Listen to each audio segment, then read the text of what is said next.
You're getting a robotic microscope. You can send cases to AFIP. You can put it on the stage and you can go home and they'll look at it and send you a report by the morning. And these guys would say, look, this all sounds well and good, but if it's not glass, you can kiss my ass. Now, 25 years later, I have to admit, I understand where they're coming from. I'm the age they were then. And, look, like anything, after doing something repetitively day after day after day now for almost 30 years, to not have the foot pedal, to not have your working drafts, to not have your pile of slides, it's a little disruptive, definitely. Fortunately, I think the technology is good enough that the transition was actually pretty seamless. Welcome, Digital Pathology Trailblazers. Today, I have a super special guest for me personally, because this is the person who inspired me to even start a digital pathology place. And for everybody who ever searched for anything digital pathology related, his website is going to pop up as the first resource. Dr. Keith Kaplan, welcome to the podcast. How are you today? Thank you. It's great to be here. It was great meeting you in person in New York over the summer, and I'm glad that we were able to pull this together after so many years now. So I appreciate the opportunity to speak with you and your audience. Amazing. And yes, we met in person.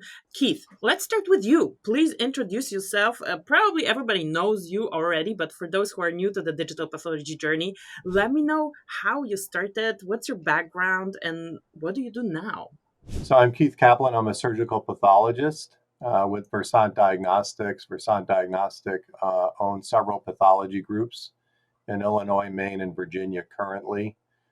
We are part of several groups in the Chicagoland area. Born and raised in Chicago, did my medical school at Northwestern University here downtown, and attended medical school on an Army health profession scholarship. So I did my internship, residency, and then subsequently fellowships at AFIP in Washington, D.C. And that'll be a kind of an introduction. I studied there for my boards. Okay. It was a great place. It was a great place to train, great experience. And then fortunately, I did my payback all at Walter Reed. So I spent 9 years active duty military without ever leaving the Beltway. It was a great experience. I was exposed to great people and great cases and great colleagues, many of whom I'm still in touch with today. So, and part of that actually led to my introduction, certainly to social media and starting the blog. So, and currently, as I said, in private practice in Chicago now. And you started working digitally, but we're going to get to that in the later part of the podcast. But yeah, how did you get introduced to the digital world? Was your blog the first one? When did you start tissue pathology? So everybody who doesn't know, go to tissuepathology.com. And this is the blog we're talking about. This is the trend-setting pathology blog that was there when I started my digital pathology journey, and this was what inspired me to start my blog. Then later, grew into more audio and podcast heavy and video heavy social media presence, and internet presence. But yeah, tissuepathology.com. How did this happen? It's interesting. As I said, when we lived in DC, there was actually a blog that I came across probably around 2003 or 2004 called whyihatedc.com. And we didn't live in the district, but I worked in the district, and we would go downtown and whatnot. And he was ranting and raving about life in DC, traffic, parking, taxation without representation, all of the issues in a large metropolitan area. But interestingly, the way I came across that wasn't on the web, but actually in an article in the Washington Post. I think it was on page 2 or 3 of the section B, the metro section. And they were writing about this blog, and I thought that's kind of interesting. We were still calling them weblogs, as sort of partial websites or chronological diaries of information, usually done by individuals. And I thought this is really interesting that the Washington Post, and I enjoy reading the newspaper today, certainly did at that time, was covering this blog. And actually, aside from talking about what the blog was about, the article went on to say that, and this was a couple of years, if you remember, before the first iPhones, for example, in 2007. So we didn't have Mm-hmm. the power of mobile computing then, for sure. But the idea of Web 1.0, where you would bookmark sites and follow people, and people were starting to share ideas and contents. The Washington Post article went on to say that, with these platforms and these technologies, everyone can be a pseudo journalist and write their opinions. People are going to have the opportunity to be photojournalists and put Mm-hmm. together their own photo essays. People are going to be able to, virtually everyone in the whole world could be their own food critic, their own music critic, their own movie critic, and we would share all of these ideas. And I thought it was just very interesting that here was somebody, I had no idea what his credentials were, and that's a separate issue, but that he was writing about this stuff, and the Washington Post took notice of that. So I started thinking about how could I use these tools and technologies in pathology, and certainly we'll get back to this, emerging technologies in pathology, because we actually were doing some digital imaging, not whole slide, but we were Mm-hmm. starting to dip a toe in the water with robotic telepathology actually in the military at I that time. know. I have this timeline where it says that AFIP decided to do robotic telepathology for the people who were deployed, right? Who were Correct. uh, basically fighting in the field. So my introduction to digital pathology sort of had an unusual beginning. As a senior resident, I was selected to be awarded an award from the American Association of Clinical Chemistry for an article that we wrote on laboratory indicators of ethanol consumption. And I had to ask permission and get funding to go out to San Francisco to the AACC meeting, which I really honestly had no other business being at, to get this award. And I did so. And after the award ceremony, I walked the large convention center there in San Francisco. And there were all the chemistry analyzers and reagent companies and people selling cuvettes and all of the things associated with clinical chemistry. It was big, big floor plan and lots of machines and equipment and people and so forth. But off in the corner of the convention center were a couple of people who looked to be about my age then, about 25 years ago, on a small tabletop, and they had a computer set up. And somewhat naively, I just walked up to this table and I happened to grab the mouse and I moved a picture around on the screen. And I said, "What just happened?" And they said, "You just drove a microscope slide 300 miles away in our shop in Newport Beach, California." And I said, "I think the Army needs about 24 of these." So that was my first introduction to robotic telepathology. And actually, even before that, we had had old Apollo Karabi telesystems that were largely in pieces and boxes underneath the IHC bench by that point. But the Army had tried this, and they had tried it actually decades earlier. Korabi, like the company by Dr. Weinstein. Correct. Oh my Correct. goodness, this is like me doing history research on digital pathology. And that's like at the very, very beginning of the timeline, like in the 80s, where he was showing it was still. It wasn't even digital, it was just telepathology because it was satellite, right? Satellite, it was video and satellite, and they had some proof of concept between El Paso and DC as early as 1986, I think, if I remember the history Mm-hmm. correctly. Mm-hmm. And of course, Dr. Weinstein had been doing things between MGH and Logan Airport a decade or two before that.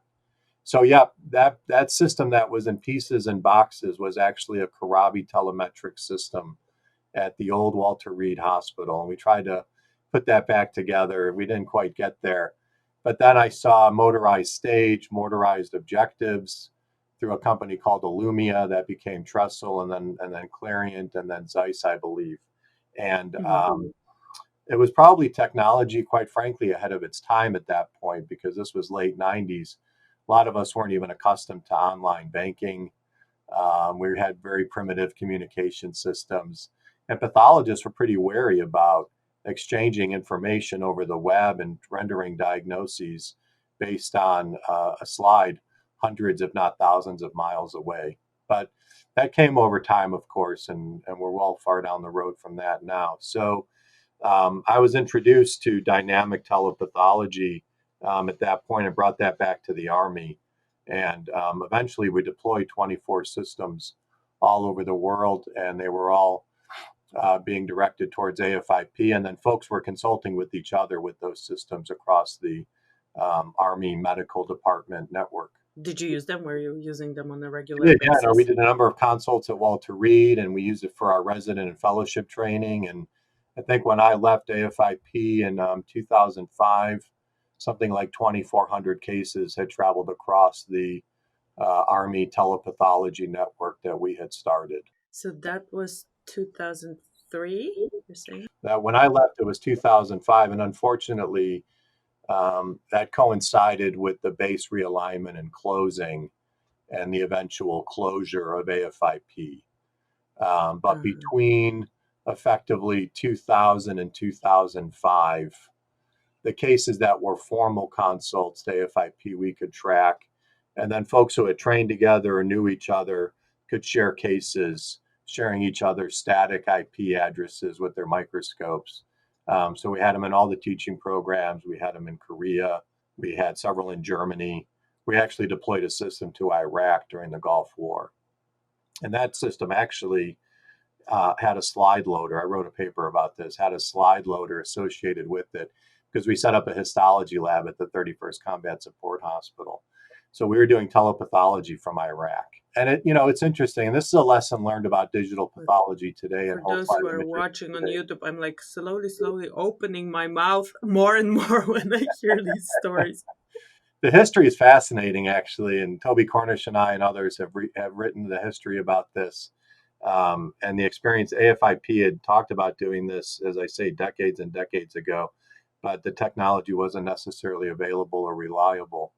So the advent of being able to do dynamic telepathology kind of changed the workflow a little bit, because if you were going to send me a case, you could call me, text me, email me, and say, "Hey, can you open up your browser and point it to my microscope and take a look at this case?" As opposed to a mail-in service where you mail in the slides with a letter, "Dear Keith," and then it comes here and I look at it when I have a minute to look at it.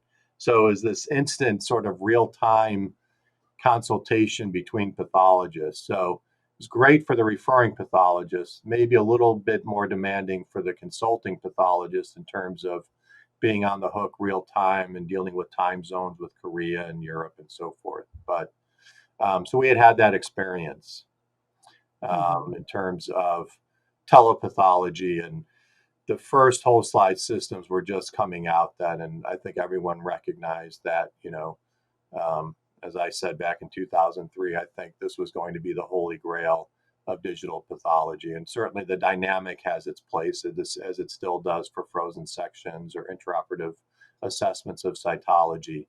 But in terms of high volume throughput, whole slide imaging. Hmm. So basically, that was 2005. Then 15 years later, the pandemic comes, and you already lived through this workflow. That was like, did you think like, oh, that's what we're going to be doing now, or were you surprised, or like, what were your thoughts when there was the you couldn't come to the hospital anymore? We weren't fully digital by then, but I know that it probably sped up the adoption for a number of folks. And I think, the lessons we've learned since then from the Centers for Medicare and Medicaid Services and other public health agencies, that it was safe and effective to use, got us over a pretty significant hurdle. One of the reasons I started tissue pathology back in 2007 is we saw that there was already a little bit of clash between what the technology could do and what regulators said we could do with it. And this whole idea of using it for quote unquote primary diagnosis, you could see was already going to be kind of a troublesome issue. We hadn't even got Hmm. to clinical business practices, we hadn't addressed reimbursement, but we knew that there was going to be an issue somewhat analogous to radiology, although I think they had a better path to certification, but there was going to be an issue. So it was a kind of an easy target, if you will, in terms of FDA clearance for whole slide imaging systems. And that was my platform to discuss what those issues were and bring those to the forefront and try to push that envelope forward a little bit in the way that I could with our tissuepathology.com messaging. Hmm.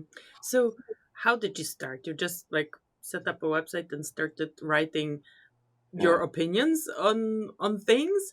I remember I somehow dug out your old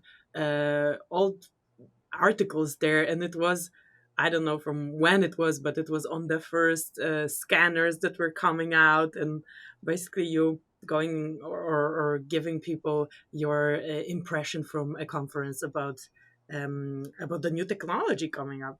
So how did you start?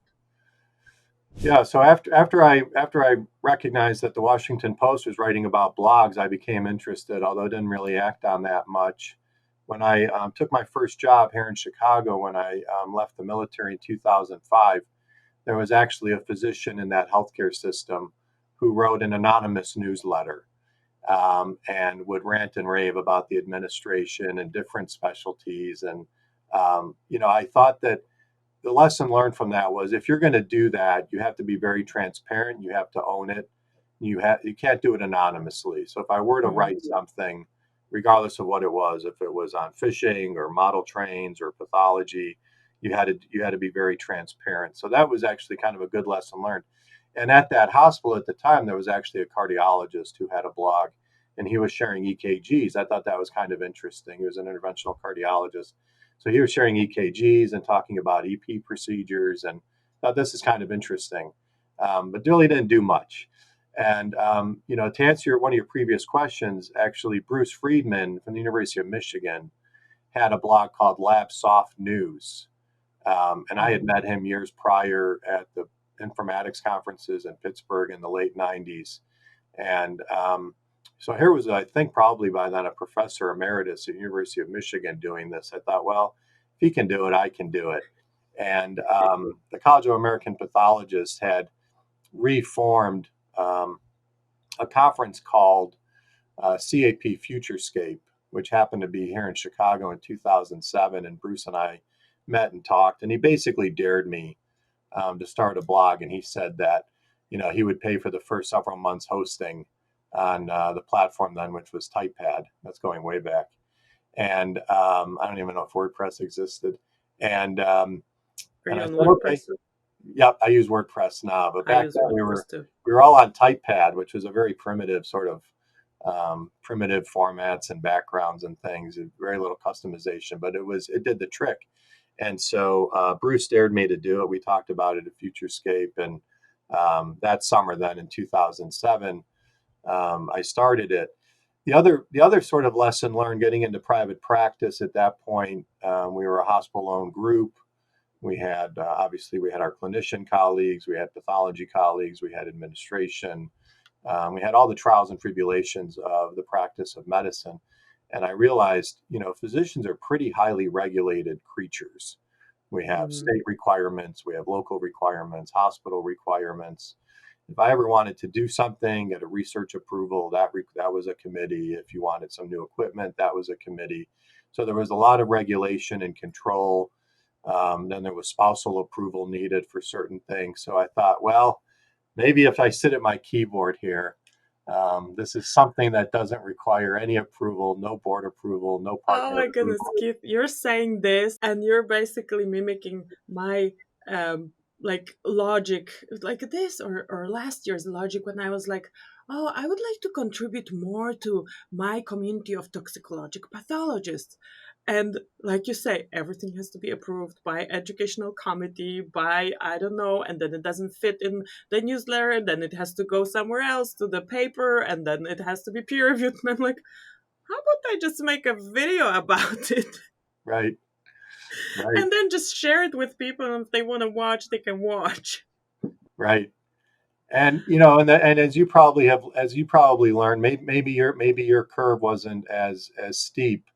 Um, but I will say probably the summer of 2007, maybe for the first 6 months, it felt like I spent a lot of time talking to myself. Yeah, I think it You always don't feels have a like lot. that You when don't you have a lot of start. followers and likes and comments, and it takes some time to get discovered and build up your audience. So as I told other folks who have since followed, some of which no longer do it, if you're going to do it, it's probably 6 to 12 months, at least in my experience, to kind of build up your following and get noticed, have the vendors notice you, and start to gain some traction. So, um, yeah, that first 6 months, it was a lot of talking to myself, but it was, the ability after signing out cases to just have my time and to think about things, and whether it was the interesting case of the day or something politely, politically correct, diplomatically about the hospital or the healthcare system. Again, being fully transparent, owning what I said, being mindful of not biting the hand that feeds you, but criticizing it. Um, I think, was helpful to me in terms of other forms of personal and professional development. And it's something actually, I don't know if I've ever written about this that much, but in medical school, a colleague and I started a school newspaper, which actually I think ended during COVID, unfortunately. But at Northwestern, we started a newspaper called The Beat, and it had a little EKG logo on it. He became a cardiologist. He was the self-proclaimed editor, and he would write medical articles. And I remember he was interested in cardiology, and he spent a lot of time talking about anti-cholesterol drugs, cholesterol-lowering drugs. Lipitor was very popular. We participated in Lipitor studies, and my job was to write other articles. And so, fortunately, I had the Chicago Bulls teams of the '90s to write about, and Michael Jordan and basketball championships. So I was kind of the sports guy, and And he I was also sold really cool. the I also sold the advertising to pay for the darn thing, and the Ah, publishing so see, costs. you had some experience So already. I went out, made up a little flyer, and I went out on Michigan Avenue in downtown Chicago and got thrown out of Lord and Taylor and Marshall Fields and Nordstrom's, and was almost arrested for soliciting a few times. And um, once having learned from that experience, I started selling to the dry cleaners and the barbers and getting coupons for student discounts. And then it became very popular, and we were actually in the black, and we could print the newspaper on a regular basis, I think monthly. So I wanted to get back to that. I hadn't had that in the 10 years there. And it was fun to just sit down and write and pontificate. And, I made a lot of mistakes. I made a ton of mistakes, I'm sure. Mhm. But, you learn from your mistakes. If you can do that, then you can move on. So. This is so cool. So, was selling was difficult for you when you started selling the newspaper? It was, as I say, I took the completely wrong approach. I didn't understand the market. I didn't understand that going into large department retail stores was not a good market for a student-run uh, medical school publication.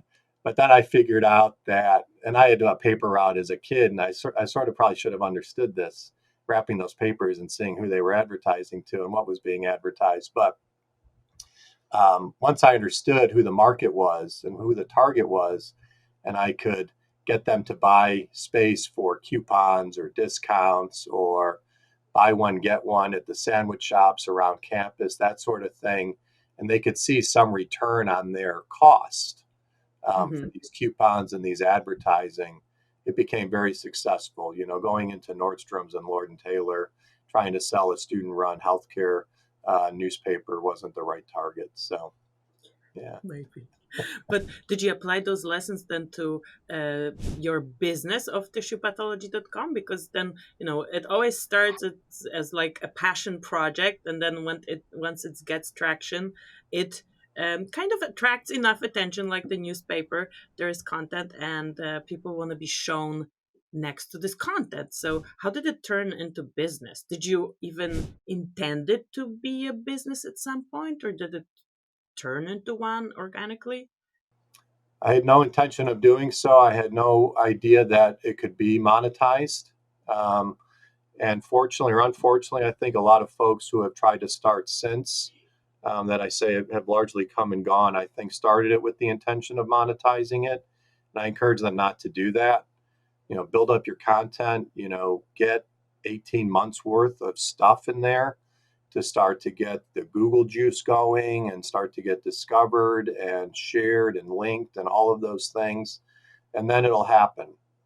And so, for the first several years, there actually weren't any sponsors for the first 2 years. And then they started calling me and Mm-hmm. saying, and this is pretty funny actually, started saying, how much is it to sponsor your blog? And the first time was asked that question, I said, what's a sponsor? Um, and a marketing person said, when you go to the basketball game or the baseball game and you see the Pepsi sign or the Coca-Cola sign, that's a sponsor. I said, oh, I said, I don't know. I don't know what it's worth. So that was all, as you say, very organic, Mm-hmm. and largely inbound marketing. But one thing that you have probably found, and if you haven't yet, I'm certain that you will, the one of the deliverables, if anybody wants to start up a blog, competition is healthy. The One of the major lessons learned or subsequent deliverables of having a social media presence, a virtual or online presence, is that you start to get invited to give talks, to attend meetings. Mm-hmm. Somehow along the way, you become a key opinion leader, you become a thought leader. And, as you will see if you haven't already, you don't have to be right all the time. You just kind of have to put it out there with your thoughts, your coherent thoughts. This is what I think, and this is why I think it. Keyword coherent. Coherent, coherent. Yes. So you think, okay, well, AI is going to save us all. And that may not be right. That may not turn out to be right. But as long as you can put together that argument, people are interested in that in terms of hearing that viewpoint. And then maybe you'll speak with somebody with a counter viewpoint.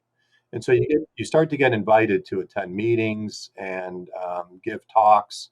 And then that further actually leads to the business because people want to be associated with that presence and people, kind of pushing the envelope and stimulating the discussion. And again, as I think it was Niels Bohr, quantum physicist, Nobel-winning quantum physicist, and perhaps Yogi Berra. They said it's difficult to make predictions, particularly about the future, and so you're not always going to be right. And but I think having an opinion and trying to stimulate that discussion, and there's a great disparity, as we know, online between those who produce and those who consume. So there aren't a ton of people out there necessarily putting it out there. Not that they don't have an opinion, they just don't share it in Mm-hmm. that format. It's So work. It's work to do it consistently. I like slip off the wagon all the time, but we keep coming back.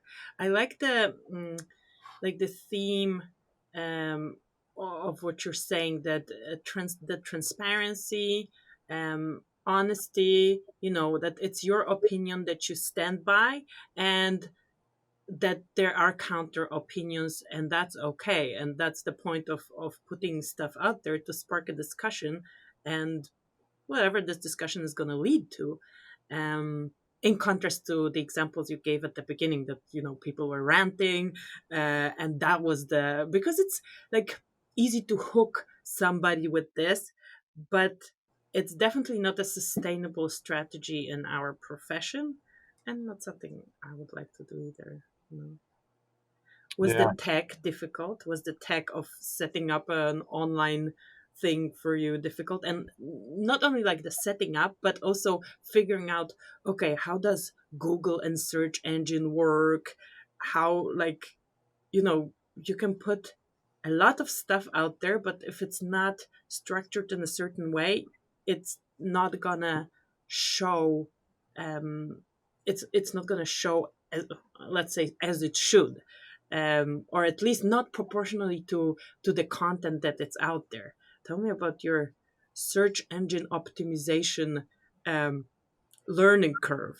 And I'm asking about that because your platform is very much text based, and this is what the search engines. I mean, now we have AI, so I don't yet know how it's going to change. There's like, you can have this generative search where it doesn't really point to a website. um, but yeah, tell me about being discoverable online with pathology content in general. well, it's interesting. Going back to 2007. other platforms were in their infancy. Facebook was in its infancy. As I pointed out in a talk in 2008, there was an article in The Economist at that time that said Twitter was not a viable business because it had no revenue model. And Twitter would not survive another couple of years. And then it sold for 40 billion or something a couple of years Right. ago. So um, there wasn't a whole lot known, I think. Once I started to get into it and started to say, and seeing actually after a few weeks and then a few months, people from South Africa, people from Australia, and not just people from down the street or inside the hospital getting noticed. I thought, okay, now what are they seeing? What are the triggers here? What is bringing them to the site? And then what is getting them to subscribe to the email? And what is getting them to like the comments or reshare it on their sites? And so the technical setting up, you're right, not difficult because it was pretty primitive. But then I actually, by 2010, 2011, I remember meeting with quote unquote SEO consultants and people who had started to look into this for text searches and textual information. And it's something that actually goes back to, the late 90s when we were doing remote telepathology and the web was still in its infancy. I remember sitting in the resident room on, probably a Windows 95 computer with a big CRT monitor and just kind of trying to figure out who's putting this information online and how reliable is it. I remember one night sitting there on call waiting for a frozen and I typed in Pelger Hewitt. I thought, no way anybody's ever heard of Pelger Hewitt and nobody's going to have any information about this. And sure enough, I type it in, and there's pages of images, and there's support groups for patients with Pelger Hewitt, and there's publications about it, and there's atlases online with hematology images. And I thought, okay, maybe that's a little unusual. Let's try May Heglin or Dolly bodies. And it was the same thing. And I thought, wow, this is incredible. There's so much information, but is the information credible? Is the information reliable? I don't think we use the term disinformation probably as much Mm-hmm. back then, if at all. But there's information and disinformation. So I wanted to make sure that what I was putting out was referenced, was sourced, and if it was opinion, that there was some foundation for those opinions. And so I just kind of stuck to that. I didn't try to plug in keywords or things Mm-hmm. that they didn't fit to just try to get eyeballs. And then it grew. Again, just speaking about information in general, I love this quote by Mark Twain. He said, if you don't read the newspaper, you're uninformed. If you do read the newspaper, you're misinformed. And some people would argue that today. So I just wanted to make sure that, again, what I was putting out there was referenced, was sourced, and I didn't try to put in things just to try to increase the Mm-hmm. SEO score, the optimization. When I met with the consultants, they said, you need to have more images, you need to have more links. Mm-hmm. And I Mm-hmm. really didn't bother to do that unless I felt it was necessary. So, fortunately, there was enough good information, I guess, that people started to recognize it and follow it. And, we still had You went RSS back to feeds. it. So everybody had their RSS reader and, I could see who was signing up for an RSS feed. And we just turned that off several years ago now. But I know because I was part of it and then it stopped coming. right. So, now it's email and now it's on your phone and, now it's mobile. And those were in the days people would bookmark things and, you would, and that was, I think you've done this very well. That was really Pathology 1.0. That would maybe Pathology 2.0, which I trademarked. The idea of using web and social media to share information, content, exchange ideas. And as you say, for better or for worse, for the past 17 years, it's largely been textual. I haven't made the leap to audio, video, podcasts. You have.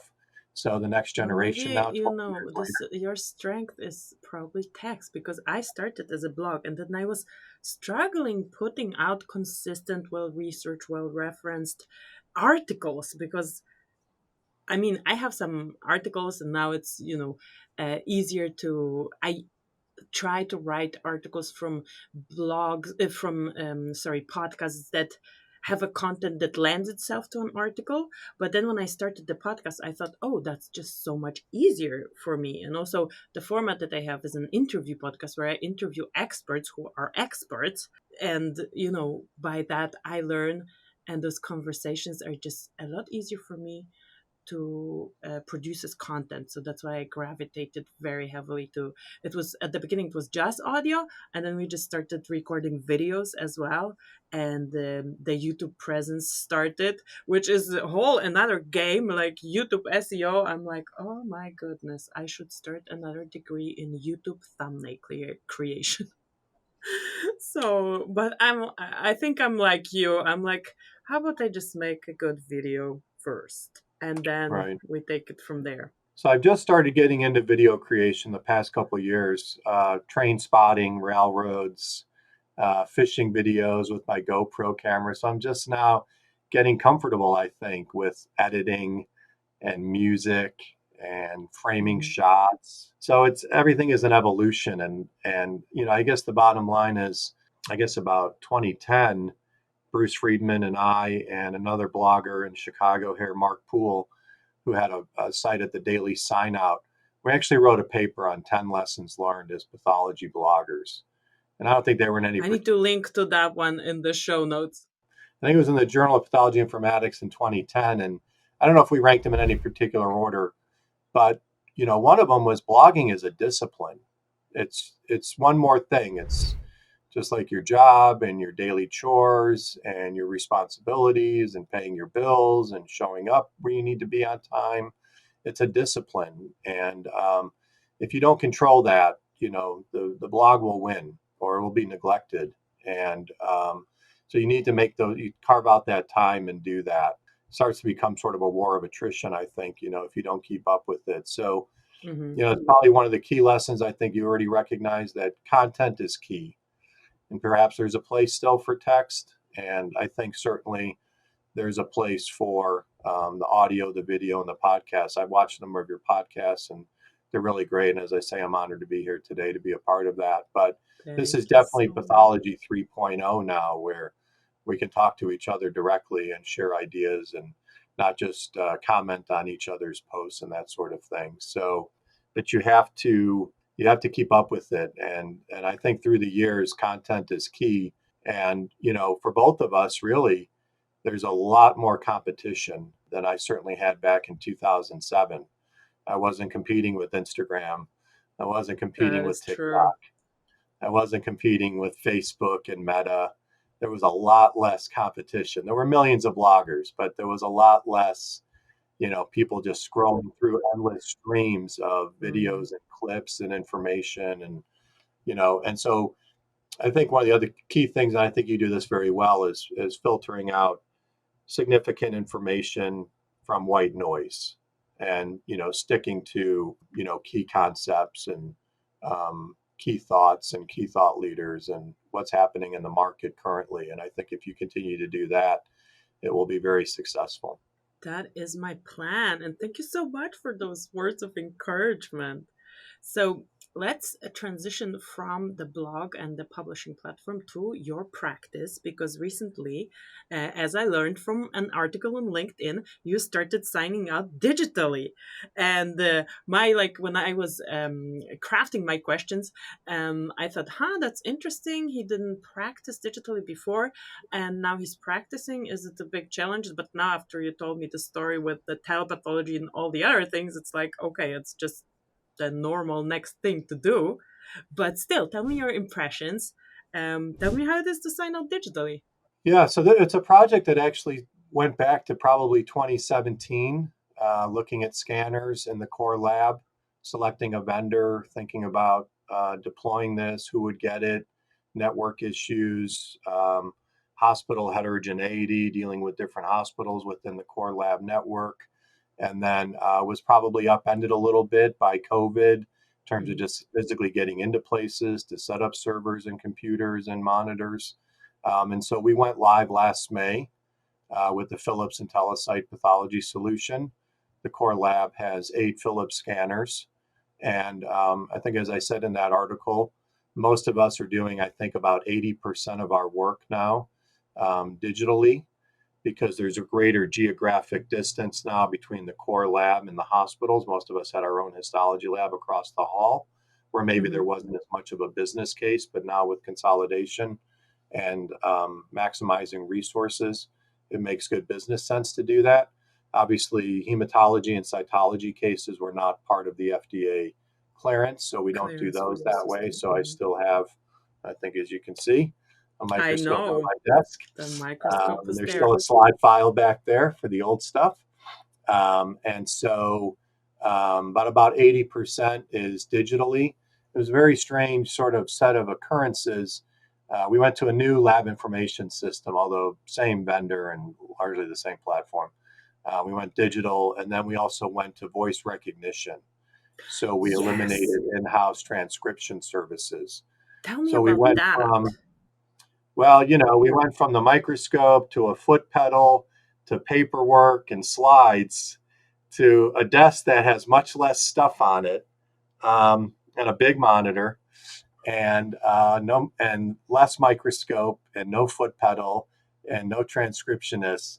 I have to say it was a little disruptive. It was a little disruptive. I wasn't here for the apps, and full disclosure, I wasn't here for the full go live, the full first day. I was prairie dog hunting in South Dakota, so I sort of missed all the initial Just angst on and purpose. trouble. A lot of the bugs were worked out by the time I got back from that trip, but the it was very disruptive. And it's funny. I thought, again, now 25 years ago, when we were deploying these telepathology systems all over the Army. I was a I was a senior captain, but I was a captain, and I would call up full bird colonels, and I would say, "Sir, you're getting a robotic microscope. You can send cases to AFIP. You can put it on the stage, and you can go home, and they'll look at it and send you a report by the morning." And these guys would say, "Look, this all sounds well and good, but if it's not glass, you can kiss my ass." And now, 25 years later, I have to admit, I understand where Do they're you? coming from. I'm the age they were then. And, look, like anything, after doing something repetitively day after day after day now for almost 30 years, to not have the foot pedal, to not have your working drafts, to not have your pile of slides, it's a little disruptive, definitely. Fortunately, I think the technology is good enough that the transition was actually pretty seamless. And as I Yeah, said I last can month or earlier totally. this month, digital pathology is just pathology. I don't think we have Yes, I to, saw that article as well. It yeah, is just pathology. it's I just totally pathology. stand by it. So, I think it doesn't really matter like which vendor, which technology. It has to match the speed of glass and it has to match the speed of microscope, because I can totally understand somebody like you or any of my more experienced colleagues that have been doing this for tens or for decades under the microscope, and they take off the stage and they're super fast. I would be freaking annoyed if I had to work with something that's slower. I'm like, I want to get my stuff done. If this slows me down, I'm not gonna use it. So I totally get that point, because I am not the most patient of people, and if I have that with any other technology, I'm like, no, I don't want it. Give me something else, or I'm doing it the old way. But obviously here I totally drank the digital pathology Kool-Aid, and the technology is there right now. So uh, lucky to be an advocate for something that's actually already good enough. no, and I don't think you let good be the enemy of perfect. I think you have to look at, and this is one of the big hurdles. And quite honestly, I think if you had a full histology lab in your institution, as we did until last May, where you could smell the formalin across the hall and the xylene, and you could literally walk 50 feet and place an order for an immunohistochemical stain and get it that afternoon, it wouldn't make sense to have a scanner there and scan the slide and send the image across the hall. In a core lab model, which is increasingly becoming more popular, you're farther from where the slide is produced, you're Hmm. farther from where the patient is being seen. These networks are getting larger through mergers and acquisitions.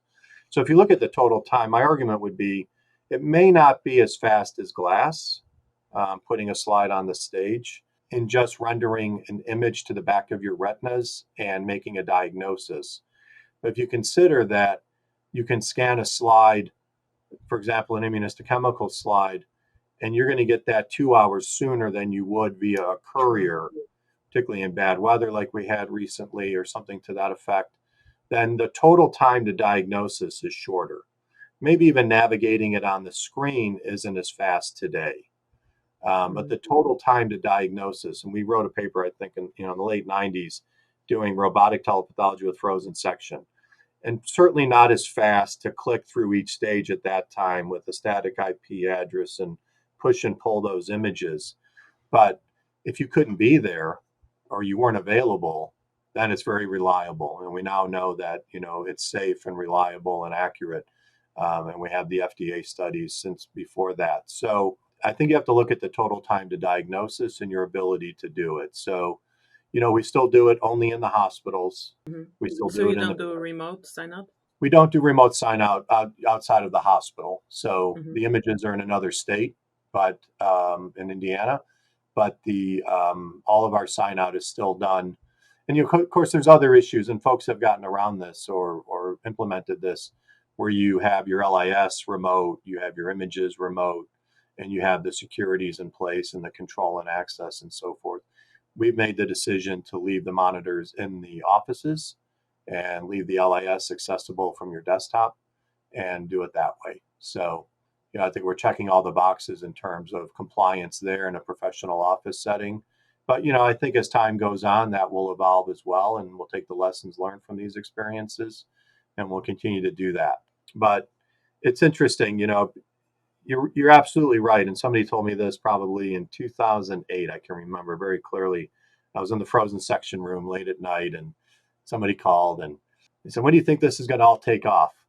And I said, I always said 5 years, 5 years. And they said, "Look, it's never going to happen, Keith, until it's as fast as glass."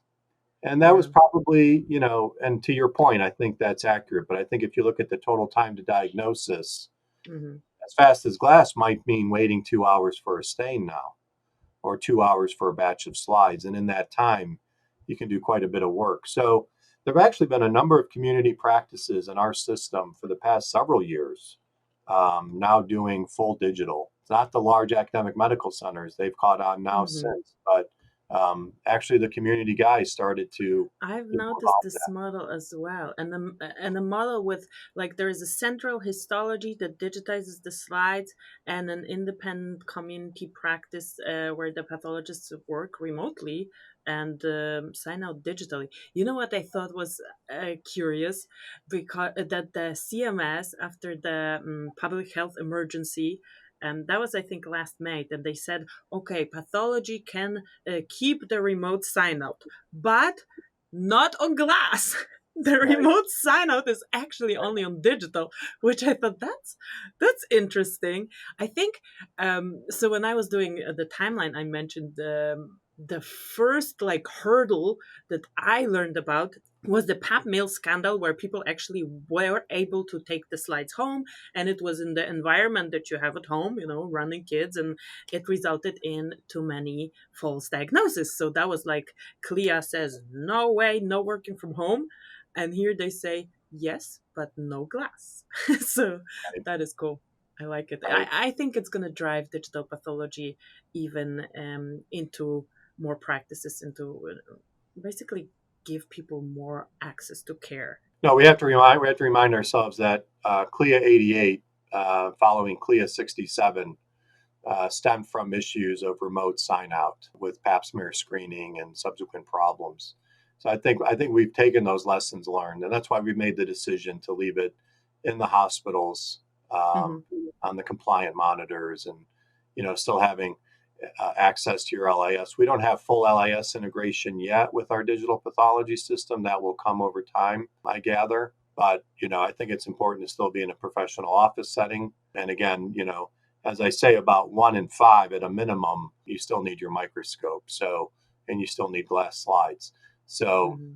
but it's having made the change, to get back to the original point, having made the change in May, it was pretty seamless transition. Even now, I'm one of the older folks, but even the more older folks have just seamlessly adopted it. It's been very interesting to watch after perhaps in retrospect, a lot of hand wringing. Are we going to see all the tissue? Is the color going to be accurate? Are we going to see the label? All of these issues that were addressed over the past 2 decades. It's fun to see it now in practice. Cool. This is amazing. And so, going back to tissue pathology, what are your plans for this year? What is the future of tissuepathology.com and beyond? Yeah, good question. And I had an introduction to what we wanted to talk about today. As I thought about this, the plan is what the plan has always been. There is no plan, so I don't really do any kind of strategic planning in January of every year. We try to respond to the market. A number of years ago, we changed the branding from Digital I Pathology saw. Blog to tissuepathology.com and kind of change that signage and that messaging because we were starting to get FDA approvals. Um, and it wasn't as focused on that. And now there's really neat other emerging technologies, genomics, proteomics. Mm-hmm. I've been ranting and raving, so to speak, about next gen sequencing and molecular replacing morphology. So I think that's going to be a hot button issue. Um, the term AI, machine learning, deep learning, what are the implications for that? Right now, we have a terrible pathology shortage. Maybe we won't have a terrible pathology shortage. And then what are the implications for AI or enhanced workflows or pre screening algorithms? I mean, the AI thing is fascinating because, we've been doing pre screening automation on pap smears, for more than two Mm-hmm. decades. When I was director of cytopathology, I we went know through these our were the first of the FDA cleared image analysis algorithms that were on pap smears. And Right. So we worked out, the issues with liquid-based cytology and monolayer technology, liquid-based screening, for the purposes of finding the 22 most abnormal fields and then subjecting those to human overreads. And we've been doing that, as I say, we had thin prep screeners going back to 2000, 1999, 2000. So we've been doing that for decades, and now we're going to hopefully start to do that in histology with some reproducibility and consistency, and the data looks very good for that. So, but maybe it's also a term that's slightly overused in terms of what it can do and what it will do. And then, as a number of folks have pointed out, the efficiencies that are gained by AI, what will you do with that extra time? Are those going to be protected hours where you can go back to the days where we could write papers and think critically about things? Or, um, are they going to give you 20, 30% more work? So those are the kind of probably. issues. But so kind of go with the flow. I'm doing more original content than I have been Mm-hmm. historically. You mentioned content, and fortunately now we have enough dedicated, devoted partnerships with corporate sponsors who share their news. So one criticism is that blogs are a news filter, and we actually put that in our lessons learned that blogs are a filter. I actually like to think of blogs as an aggregator, as we do, Mm-hmm. where you get the news of the day and you can go to one spot and see what the latest developments are, rather than trying to search something in PR Newswire for the Mm-hmm. news of the day and what the hot topic is. So I like to think of ourselves now as a news aggregator, where folks can share their news. I definitely use your platform like that. I basically open and see, okay, who did what, what's the, and it's, I like the new layout that you have as well. And obviously this link is going to be in the show descriptions. And so I like that it's these tiles and you can pick the one that, you're most interested in. So for me, it's going to be AI, it's going to be digital pathology, it's going to be the partners that I also work with to see, okay, because I don't really have that news part on my platform. I have more the education opinion kind of Right. piece. So I definitely go to yours to check, okay, what's happened recently. Well, as I say, I think you found a niche, and I think you'll continue to find your niche. Again, this has been a progress over 17 years, kind of finding a niche and worrying about what I was going to write day to day to fill up content and optimize the SEO and do all those things. So, it's definitely a work in progress. But the plan is, um, there is no plan. So we'll continue to hopefully stick to the mission. The mission has always been the same since that June day in 2007, to educate and inform the pathology public. And that's what I'm going to strive to do every day.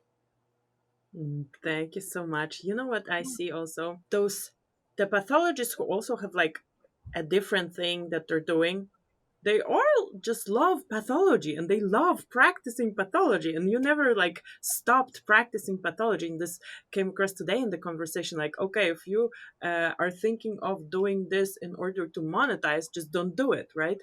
You do it Right. to um, because you have a mission, because you want to inform people. And I've seen that across a couple of my guests, that they like never gave up the pathology work. So Right. thank you so much. Thank you so much for doing this for so long. We definitely need to meet again when you have the 20th anniversary of tissuepathology.com Yes. to celebrate together.